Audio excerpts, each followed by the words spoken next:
New Gaming Order, we are back. For those of you just joining us on YouTube, make sure you check out our other videos talking about Avid.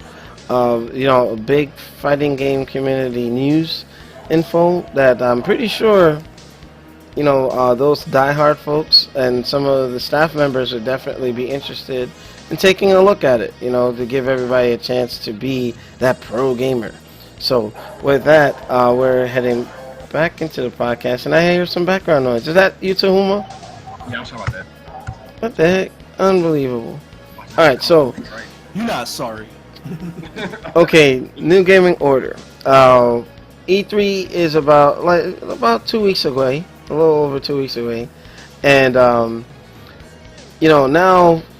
it looks like, how can I say, there's a horsepower war raging between Microsoft and Sony. Now, we already talked about the Xbox next generation and the PlayStation 4K, aka now the PlayStation Neo.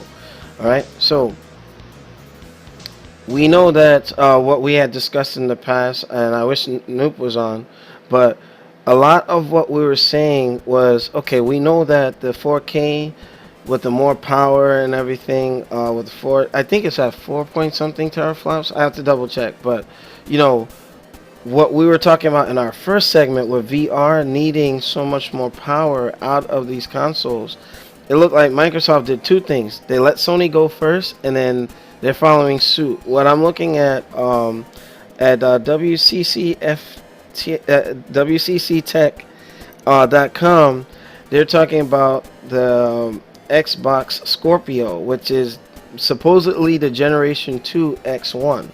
Now, it's looking like the system is supposed to be 4 times more powerful than the current Xbox, more beefier than the PS4 Neo.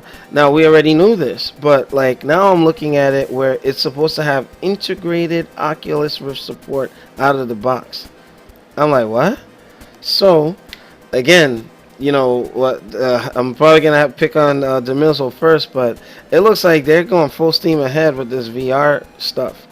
But with that, Microsoft, let's kind of put this under the E3 umbrella, where it's rumors have it that there's supposed to be two Xboxes announced, where you're gonna have a smaller Xbox One or Slim, or that's the prevailing rumor right now, and then probably gonna touch on some Xbox One Scorpio.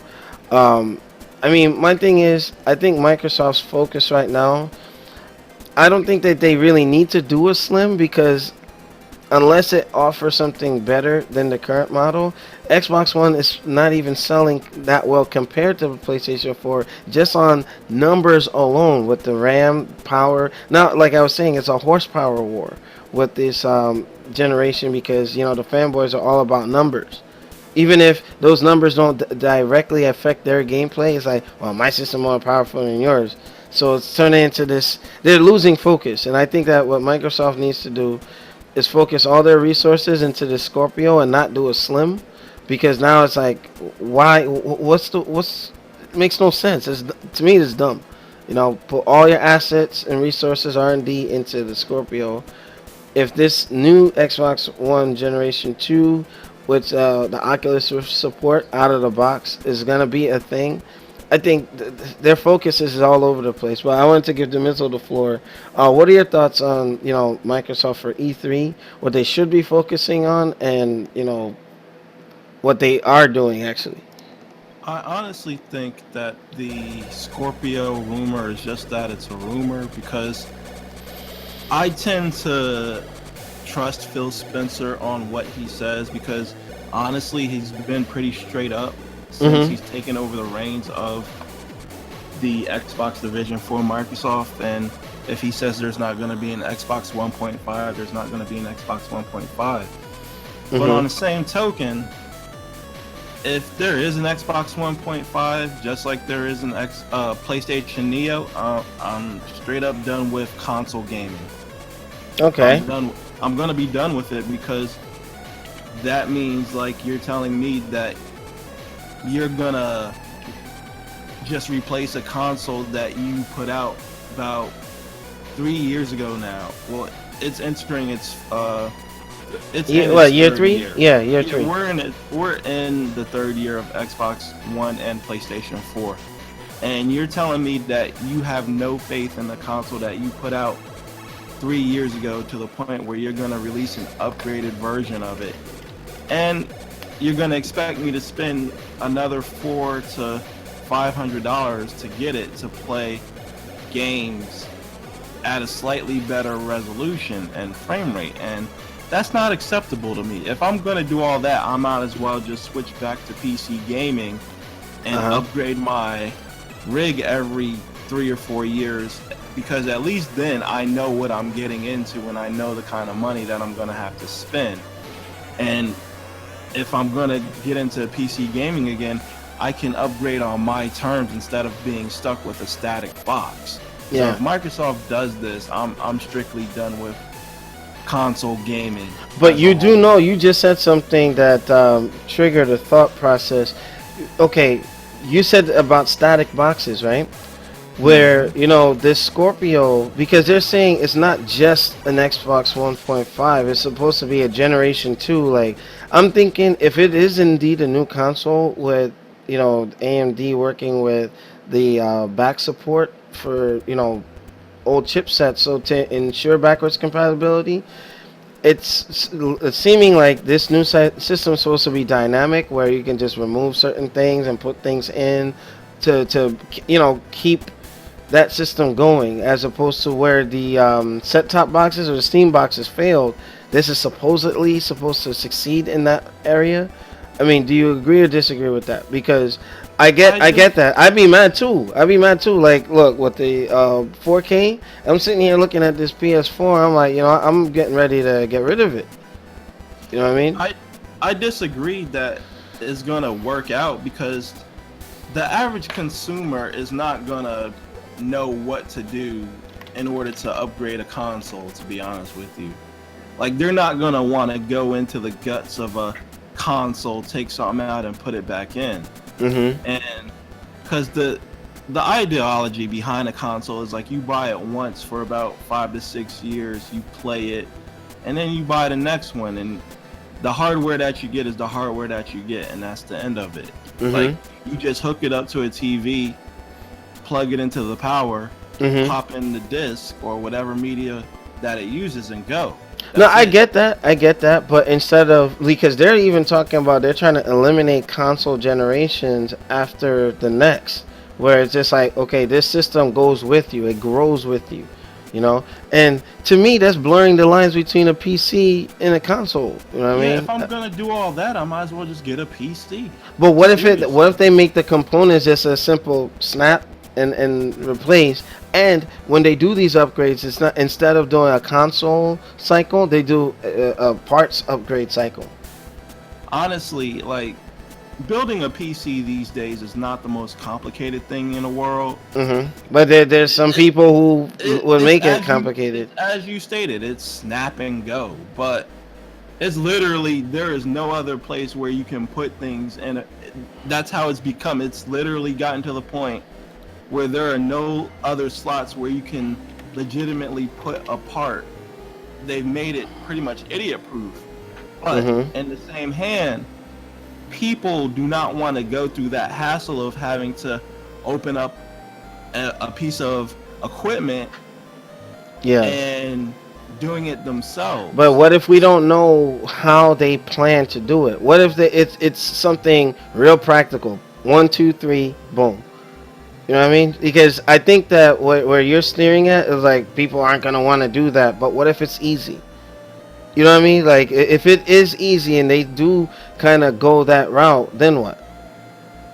I'm still going to be done with PC gaming, because I want to be I'd still be done with console gaming, because I'd want to upgrade as I see fit, not according to a static standard. Okay. I mean, that's fair enough, because now, when you leave it in the hands of the console developer, it's like, hey, you gotta wait for them to put it out there, you know. So makes some sense. But Demizzle, I'm gonna give Nelson a chance to speak on it. What are your thoughts on the current topic? Well, this whole Xbox One thing, I swore we talked about this on the previous podcast. No, Um, yeah, we did in terms of like the Scorpio, but I did, you know, it went off on a tangent, but the fact that there's supposedly the rumored Slim coming out, and then the Scorpio, it's like, why are you trying to fight with yourself? It's like, I think it's they're trying to cannibalize themselves. It's like, hey, just leave the Xbox as is, and just focus on that new system or that Generation 2 that's they're trying to put out to compete with the Neo. well, again, if you guys are just doing this just to fucking compete with whatever rumor is out there, there's nothing that's official, there's nothing concrete. The reason why I'm saying this is because it hasn't been officially presented by the company, hasn't been shown at E3, it hasn't been shown anywhere. It's just, this is all speculation right now.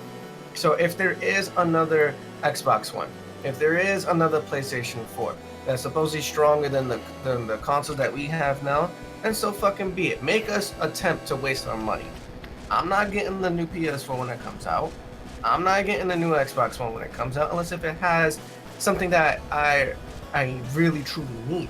Mm-hmm. Oh, you're gonna have VR. I don't give a fuck about VR. I already said that on my last statement in the previous topic we spoke about.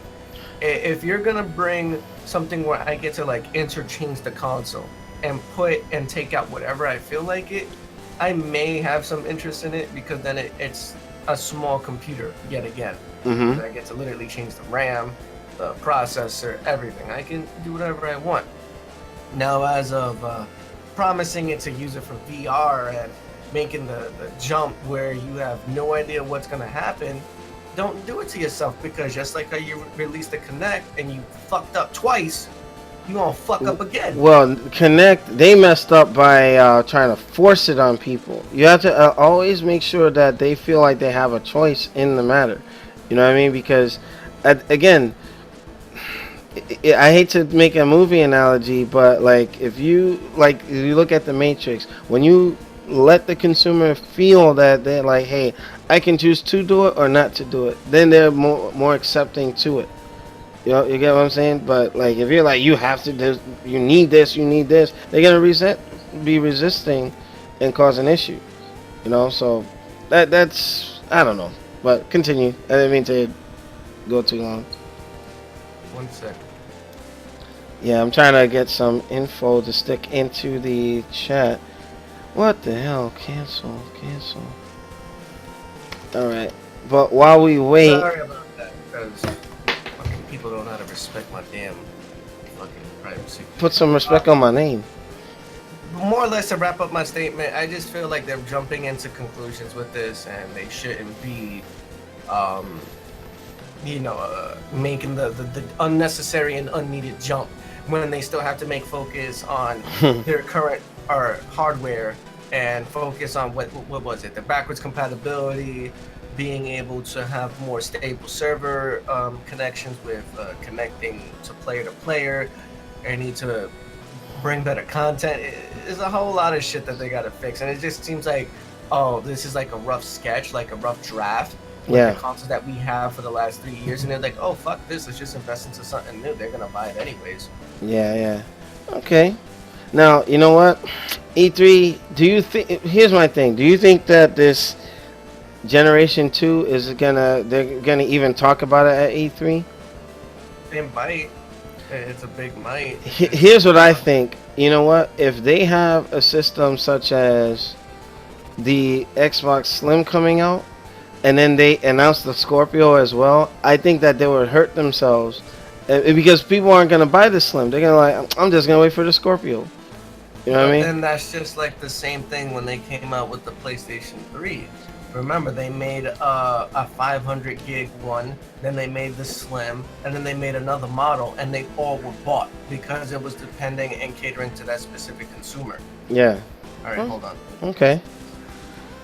So basically, all right, Blazing Kiddis Gaming is saying that they're competing with Sony VR, but I thought their VR thing was with HoloLens. All right, to answer that question, HoloLens is a different product. It's augmented reality, not VR. Demizzle was talking about that earlier, where it's like what the world around you, it just works within it. Like you look at examples like the Minecraft video with the HoloLens, how you could be looking in your living room and that becomes the level. Matter of fact, let me pull up some examples of that while we wait. HoloLens and Minecraft. Yeah, so I mean, yeah, it's two different things altogether, And with that being said, I think that if they do support it. Oh, hold on 1 second. I'm just all over the place today. Yeah, I'm pulling the Windows video to kind of stick in the chat so you can see. But yeah, this is the HoloLens application. Yeah, like if you see like the living room becomes the TV, the wall, you can just it pretty much like turns the world around you into your computer. So that hopefully that answers your question. HoloLens and VR are two different things. All right, and Nelson, you ready to go? Nah, you can skip me, man. I'm a little fed up with what just happened. You can just skip me. All right, yeah. If you want to take a break, we're good because I'm probably gonna shorten the rest of it and finish like the E3 focus onto like Tuesday or so. But Chris, do you have anything to add? No, not right now. I had to step away, so I missed part of this again. Okay, no problem. All right, this is what we're gonna do. We're gonna reset. We're gonna go into intermissions, and we'll be back. For those of you checking us out on YouTube, make sure you rate, comment, subscribe. Check us out on Newgamingorder.com for the latest and greatest. And for those who are watching us live, thank you guys for checking us out. And we'll be right back. Peace.